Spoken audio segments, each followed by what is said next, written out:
Pourquoi vous faites pas de télé, Bruno? Ben, j'ai fait de la télé, mais je sais pas. Écoute, Trop vieux? Peut-être. Tu sais, la Belgique a reçu le prix fossile. Peut-être que je suis un dinosaure, j'en sais rien. En plus, ma question, c'est justement pour prouver un point. Vous êtes la personne, je crois, la plus gentille que je connaisse. Je me suis dit, je vais essayer de lui envoyer une insulte, voir qu'est-ce qu'il va faire. Mais tu sais, moi, je pensais tellement pas faire ça dans ma vie, puisque je pensais être prof de français dans un coin, tu vois, dans un collège. Est-ce que vous croyez que vous auriez été aimé par vos élèves en tant que prof de français? Je crois pas, parce que j'aurais été peut-être aigri de dire, putain, j'aurais dû faire ça, ou aller là, faire ça. Peut-être fatigant aussi un peu? Sans doute, oui. Tu es fatigué déjà avec les... J'ai pas fait de jeu de mots jusqu'à t'as remarqué. Pour l'instant, aucun. Mais par contre, dingue. on a un livre ici qui s'appelle le Ludictionnaire. Ah, en voilà déjà un premier. S'il y avait des jeux de mots là-dedans, ça me surprendrait qu'à moitié. Ouais. Et je m'étais dit au début, je fais, bon, c'est bien, je vais en lire quelques définitions, mais est-ce qu'il y a quelque chose de plus horrible que quelqu'un d'autre qui lit son travail pendant que vous devez regarder? Ça, c'est pour dire lisant parce que je l'ai pas lu, c'est ça? Ben non, aussi, mais justement, il y a ma préférée ici. Ah. Tu veux que je dise quelque chose? Un exemple? Voilà, bouge pas. Je suis prêt. Zen. Entre parenthèses, metteur en zen. Voilà. Définition du Dalai Lama. Dalai Lama. Fantastique.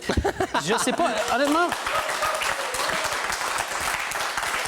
Je sais pas comment on fait pour en écrire 6, mais je sais pas comment on fait surtout pour en écrire 160 pages. Et ça, c'est juste des trucs qui sortent de... Écoute, c'est un peu de ta faute parce que ton pays, c'est dans ton pays qu'on m'a dit que j'étais un verbomoteur. Un verbomoteur. Verbomoteur, Voilà. ouais, c'est quelqu'un qui n'arrête pas de parler tout le temps. Ça arrête pas, ouais. Ouais, il n'arrête pas. Je savais pas que c'était un Québécois, ce verbomoteur. Ah si, on dit pas ça du tout ici. Il y a que là-bas qu'on m'a dit ça. Ah ouais. Voilà. Et donc, dans ton pays, il y a un monsieur que j'aimais beaucoup qui s'appelait Sol, qui est mort il y a une dizaine d'années, Marc Favreau, et qui faisait des jeux de mots tout le temps. Et moi, je l'ai découvert à 16-17 ans, et depuis lors, Ouais. ça n'arrête plus. Et d'où vient votre énergie? Parce que, je veux dire, vous avez franchement une...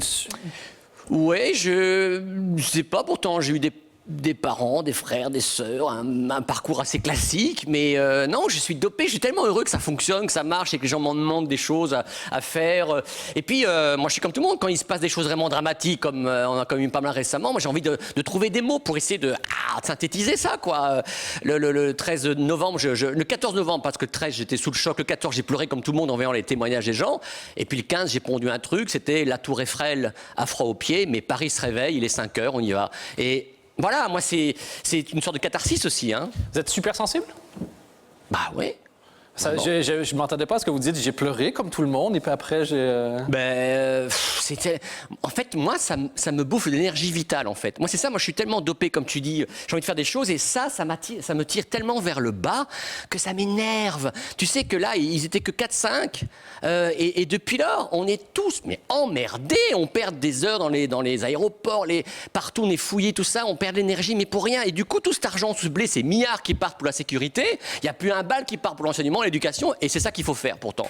Donc, non mais c'est Victor Hugo, je crois, qui disait ouvrez des écoles, vous allez fermer des prisons. Je crois que ça vient. Oui, tout à fait. Ben, écoute, je ne savais pas que c'était de lui, mais. Victor n'a pas dit que des conneries, hein, finalement. Non, tout à fait.